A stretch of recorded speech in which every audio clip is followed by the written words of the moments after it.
Hi, welcome to the Wisdom of Your Soul. I'm your host, Janice Mary. I'm so glad to be back with you. Hope you had a great couple of weeks learning how to maybe give that ego voice a rest and trying to tap into your soul. I'm a psychotherapist and I have a private practice and a group practice, and I'm always searching for ways to help my clients, to help myself. And I had a really cool spiritual experience, which was really helped me get out of my ego and really always trying to challenge myself to find ways to not only get out of the ego, but stay out of the ego. And that is a challenge for all of us here.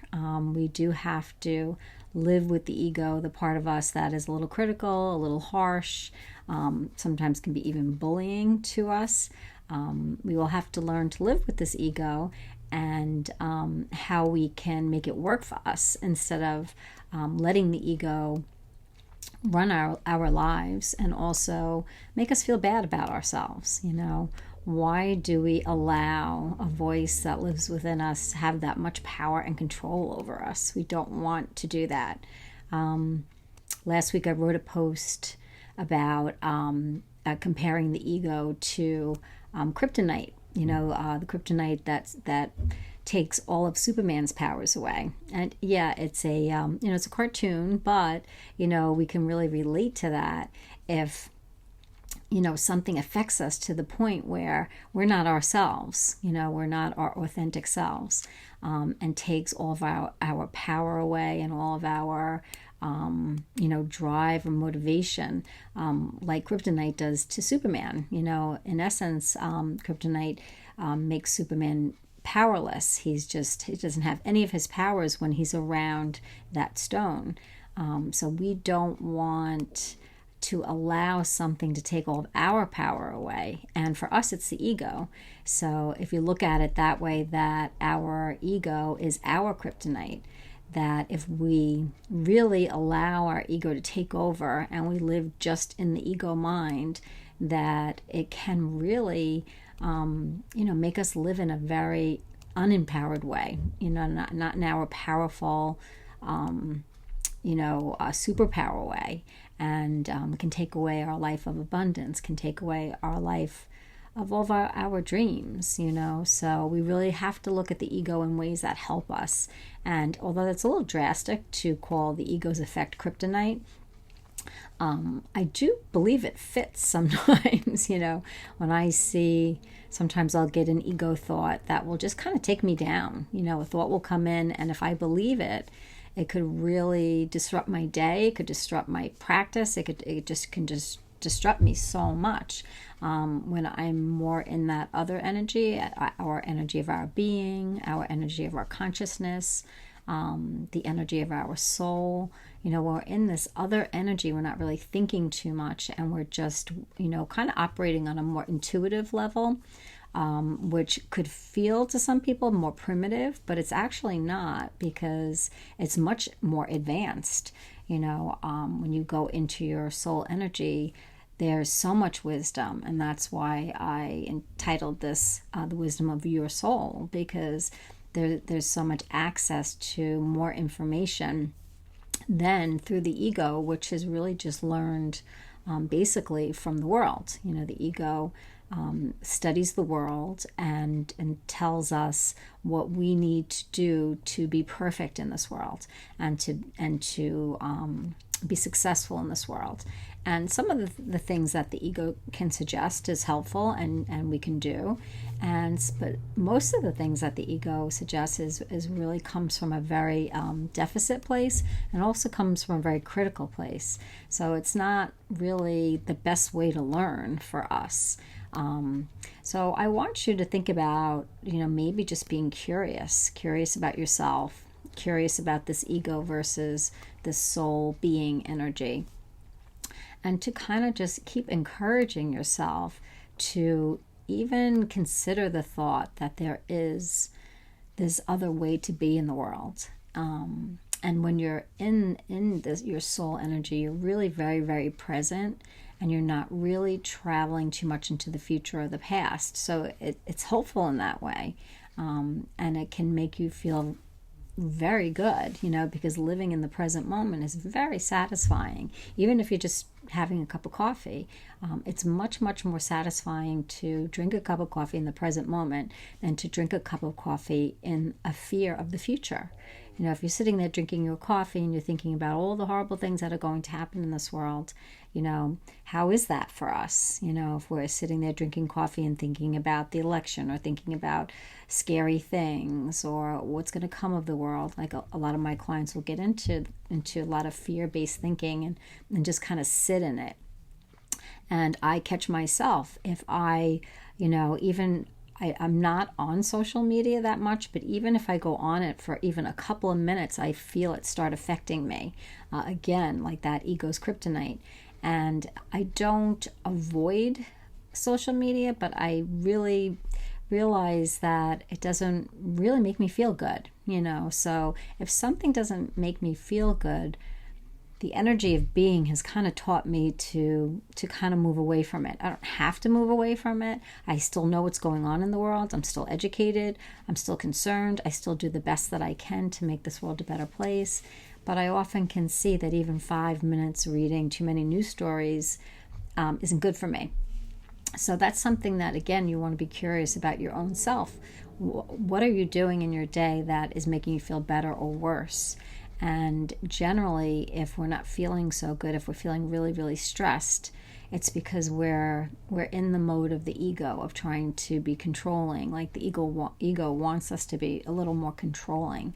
And, we don't, it's not the best way for us to live, to be in the have to, like I have to do this or I have to be a certain way. That's very ego driven. I have to, finish everything that's on my list. I've got to get that done. If not, what happens? Nothing happens. But in the ego's mind, it's almost like it's the death of us if we're not productive in a day. And that's just something that the ego has us buy into. As you move away from the ego and you get curious about this energy that's very present within you, you really have to be present for it. And, it's hard for us to move out of the ego to be present for the soul energy. I know even sometimes I will fight it a little bit. I won't write a post or I won't tape one of these recordings because it really requires me to let go of all the ego stuff that I have to get done or to have more of a balance. And that can be hard for all of us to just kind of disengage from it and say, all right, I'm going to let that go right now. I'm not going to live by my ego. I'm not going to let the ego run the show for today. So when I work with people, basically I try to help people to remember to stay very present. If you're struggling with any anxiety or depression, you could really benefit by going into your soul energy. There isn't any anxiety or depression in your soul energy. So if you have quote unquote an anxiety disorder, or if you have been diagnosed with depression and all the things that we like to label ourselves, you can be free of that if you really learn to move out of that ego mindset. It's really the ego mindset that's telling you that you have to be a certain way, or that you have to get certain things done, or that there's a lot of fear, that you can't do things because something bad is going to happen to you. So if you think about just taking 1 minute at a time, one minute at a time in your day, you're not going to feel as anxious as if you're in your day and thinking about all the things that you have to get done today. So again, going back to sitting and having coffee, if you're sitting there and you're enjoying your coffee and you smell the coffee and you taste the coffee and you're holding the warm cup and you're really enjoying that coffee, there's no anxiety in that. There can't be any anxiety or depression in that moment. However, if you're sitting there with your coffee and you're in the future and you're thinking about all the things that you haven't done, and you're thinking about that just you don't have enough money, or whatever is going through your mind, your worries, or you're not in a relationship, anything that is upsetting you. If you're sitting there with your coffee thinking those things, the coffee isn't going to be very pleasant. You're not even going to notice the coffee. The coffee will be secondary to those thoughts. Those ego thoughts will take over and take away the enjoyment of even just that cup of coffee. So it is really that it's very interesting to see what happens to us. So again, you just be curious and watch yourself as the day goes on. Kind of tune into yourself every hour. How am I doing this hour? How do I feel? Is my body relaxed? Am I in my thoughts? Am I thinking? As a therapist, I'm trained to think and analyze and think. So I literally have to kind of untrain myself to live in that more intuitive way. And feeling the soul energy more predominantly in my life makes it easier because I can just feel the energy and that pulls me out of the ego. So that's what I want for you. I want you to have ways to pull yourself out of that ego. And it can be very, very difficult. Again, it's the kryptonite of the day, So if the ego is running, it's really hard to stop it in midstream. You really have to have some techniques that work for yourself. Some people will be like, I'm just not going to think about this right now. And so they put it on the shelf, Some people will distract themselves with something that they love to do, as opposed to sitting there and thinking and worrying and being upset, which is also really, really helpful, just to do something you love to do, whether it's painting or going for a walk with a friend, that will help you get out of those ego thoughts that are generally not saying very nice things to us, So you have to do a couple of things to really tap into the wisdom of your soul. And why wouldn't you want to tap into this wisdom? And why wouldn't you want to feel how good it feels to be in that soul energy? If you read my posts, a lot of my posts are trying to give you the experience of what it feels when you are in that energy. The love for yourself that you feel, the abundance for yourself that you feel, the rightness of your being. That's how you feel. And but it's hard to express it in words, and sometimes it's hard to talk about it, and it's hard to write it. And so that's why I'm just really encouraging you to try it and do it for yourself. So you do have to kind of put that kryptonite away, and you have to really disengage from the ego and go more into the present moment, and then and just try to really feel this present moment and feel how good that feels. And when you feel that, that's when you start to feel your energy, the energy of your consciousness. And it's in that energy that is the wisdom. That energy carries wisdom, and that energy carries knowledge. So when you're tapping into that energy, that's where you get all this information from. A lot of times I don't even know, where I get this information from, but it's in that energy. That's where it's really coming from. So we really have to disengage from the ego a little bit to hear it, to feel it, and to be with it, and why wouldn't you want to do that? Why do we allow ourselves to be so wrapped up with the ego mind? Why do we allow ourselves to listen to a voice that can be so mean and critical and unkind? Why do we allow that? Why do we allow ourselves to watch things on TV that are also upsetting?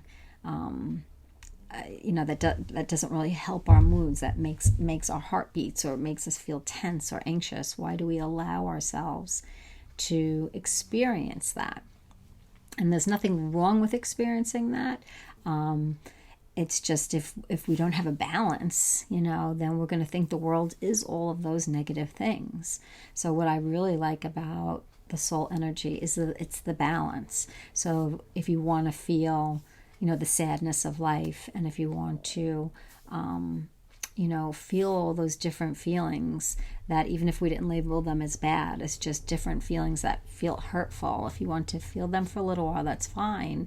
But to have that balance and not to think that that's all that you are, because there's this other part of you that is so strong and so loving and so kind and so abundant that really hasn't got a chance to live out in your life as much as maybe the ego has, and maybe it hasn't, maybe you're fine and you're doing great, and that's fine. So maybe you're just exploring the soul energy. You just want to know about it, and that's good too. Because I just don't think I don't think that unless you really stay very, very present and feel this energy in within you, and get the knowledge for yourself, that you're going to understand how beneficial it is to you and to your body.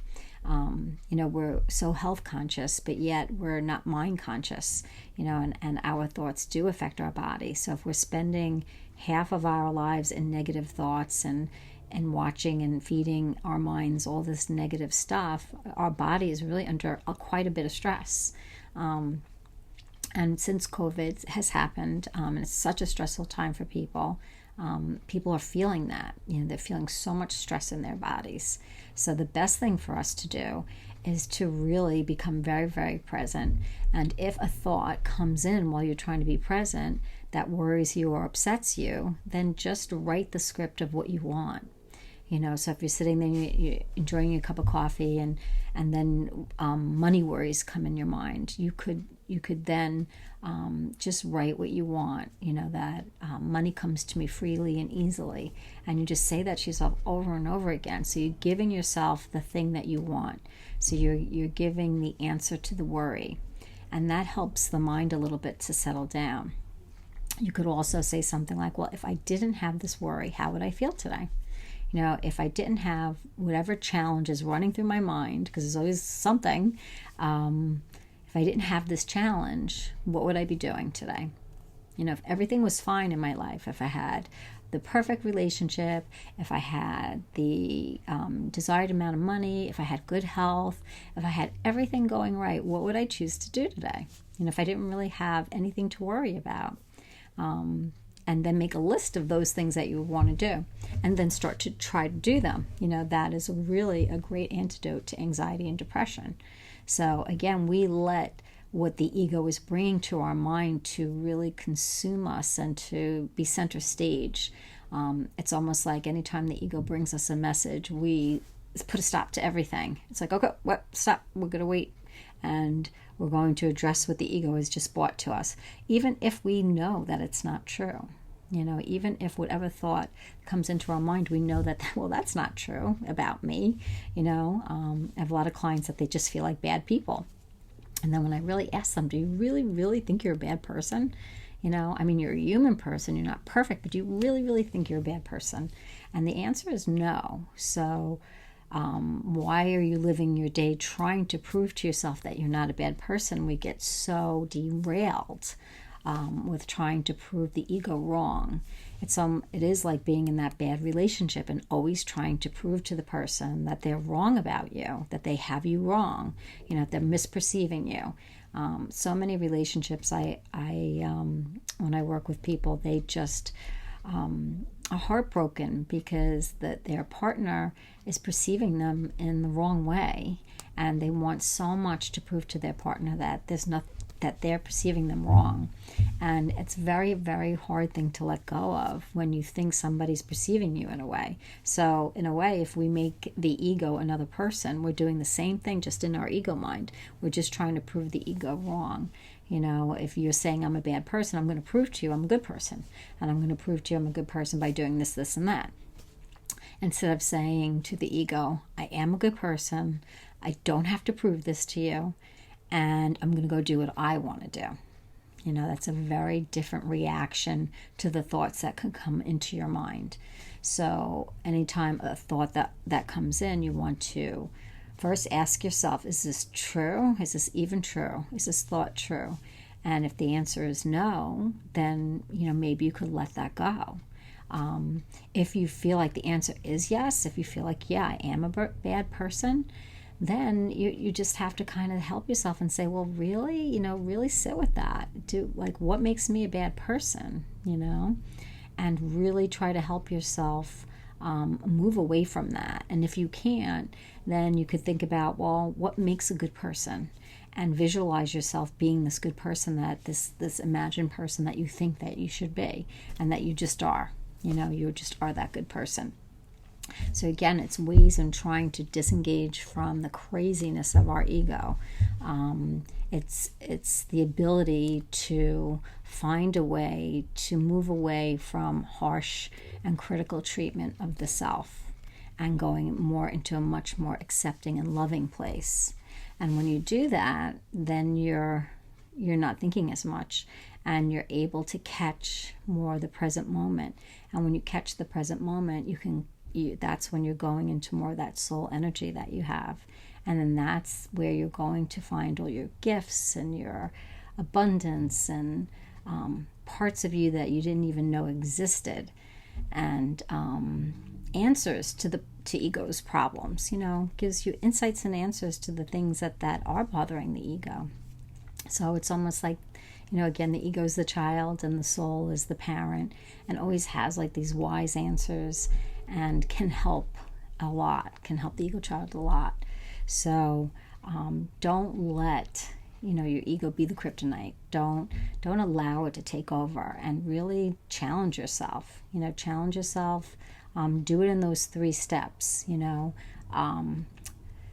If you want to, practice this every hour, you just make yourself very present. Just to bring yourself present, whatever you're doing.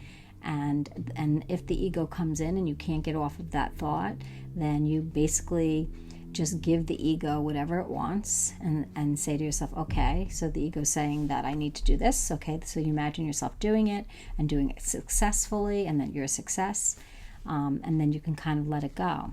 If you can't let it go, if that doesn't work, you can just say, if I didn't have this worry, if I didn't have this concern, what would I be doing today? If I wasn't thinking all of this, if I wasn't worried about politics, if I wasn't worried about COVID, if I wasn't worried about my children, if I wasn't worried about money, what would I be doing today? And you do that. And once you do that, you can settle down, you can feel more relaxed, you can be more present. The ego takes its rightful place. The energy that lives within you rises up. You get to experience it. You get to get intuitive knowledge. You get flashes of answers. You get inspirations and ideas of what you want to do with your life. You get to be peaceful and calm and settled and just happy. You get to be just happy because you know that everything works out no matter what. Everything works out, even in really tough times. Things work out for us. Things are always working out for us. And we're always safe. We're always protected. We're always guided. And even if we have to leave this world, we're always still safe. So nothing bad is going to happen to us. We're eternal beings.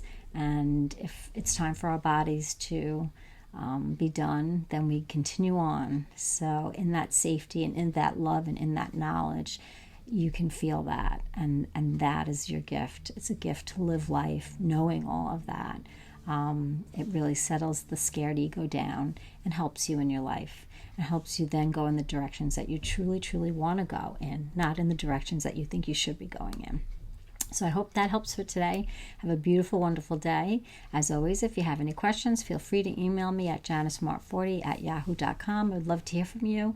Have a beautiful week, and I'll talk to you again next week. Take care. Bye-bye.